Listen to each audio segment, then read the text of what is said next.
2026 সালে এসে যদি আপনি ভাবেন যে মধ্যপ্রাচ্যে আসবেন, এটা হইব আপনার জন্য ভুল সিদ্ধান্ত। 2026 সালে আপনার সিদ্ধান্ত হইতে হবে আপনি ইউরোপ যাবেন, আপনি আমেরিকা, ল্যাটিন আমেরিকায় যাবেন, জাপান যাবেন, কোরিয়া যাবেন। ওই রকম একটা সিদ্ধান্ত নিতে হবে আপনাকে। মধ্যপ্রাচ্যে দেখুন, মধ্যপ্রাচ্যে যাদের কাছে অর্ডার টাকা পয়সা আছে তারা এখানে আসতে পারে না। আসি এই দেশটা হলো যে এখানে বিজনেস আল্লাহ বলে ঠিক আছে, বিজনেস আল্লাহ মানে একটা উর্বর মাটি, উর্বর জায়গা, সিকিউরিটির দিক দিয়ে ওভার 100 আছে সিকিউরিটি, কোনো টেনশন নাই, সব ওকে।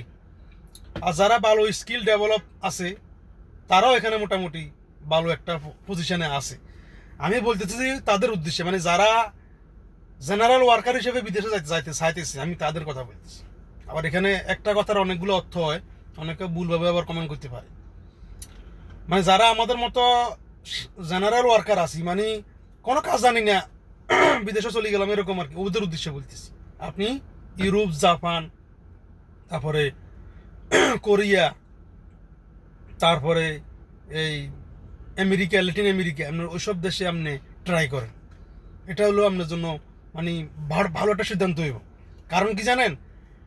কারণ হল যে আপনি যদি কোনো কাজ না জানি, সাধারণ ওয়ার্কার হিসেবে যদি আপনি মধ্যপ্রাচ্যে আসেন, সেক্ষেত্রে আপনি আসলেন 5-10 বছর যদি কাজ করেন, মানে মোটামুটি আপনার মানে বিশা লাগন, খানা, রুম ভাড়া, বাড়ি যাওয়ার সময় টিকিট, সামান, এগুলো জোগাড় করতে করতে করতে করতে আপনার কোনো 10 বছর চলে যাবে, আপনি টেরো পাইতেন না। মানে আপনার দাঁড়াতে দাঁড়াতে 10 বছর চলে গেছে। ইউরোপের বিষয় হলো ভিন্ন। কি ধরেন কোনো একটা কাজ না জানি যাইও, ধরেন আপনার এই 10 বছরের ভিতরে কোনো না কোনো একটা কাজ আপনি শিখিয়ে এলেছেন, ঠিক আছে?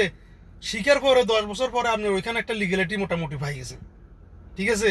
লিগ্যালিটি পাওয়ার পরে আপনার একটা স্বাধীনতা আছে, আপনার ইচ্ছে হয়েছে আপনার এইখানে কাজ করবেন, ইচ্ছে হয়েছে ওইখানে কাজ করবেন, এই ফ্যাসিলিটিটা আপনি বুক করতে পারবেন, ঠিক আছে? আপনাকে কেউ ক্যান্সেল করে দিতে পারবে না। আপনি অসুস্থ হয়েছেন 1 সপ্তাহ 1 মাস, কেউ আপনাকে বলবে না তুই অসুস্থ, তুই চলে যা, ঠিক আছে? তারপরে মনে করেন আছে অনেক ফ্যাসিলিটি আছে, সব কথা সোশ্যাল মিডিয়া বলা ঠিক না। তো ইউরোপের দিকে গেলে আপনার ফিউচারও হবে, টাকা ইনকামও হবে। আমি মনে করি এখানে আসি কোনো লাভ নাই মধ্যপ্রাচ্যে।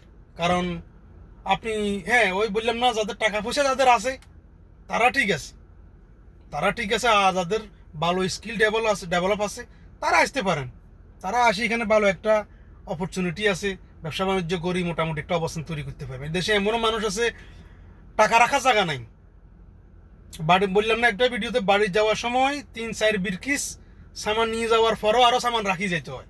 আবার এমনও মানুষ আছে অন্যজনের সামান লই যায়, নিজের সামান নাই, মানে অন্যজনের সামান লই যায় 20 কেজি করে, 40 কেজি নিয়ে যায়, 500-700 টাকা পায়, নিজের কোনো সামানে নাই। আর এমনও মানুষ আছে 4-5 বিরকিস সামান নিয়ে যাওয়ার পরেও সামান আরও রাখি যেতে হয়। এটা হইল বাস্তবতা।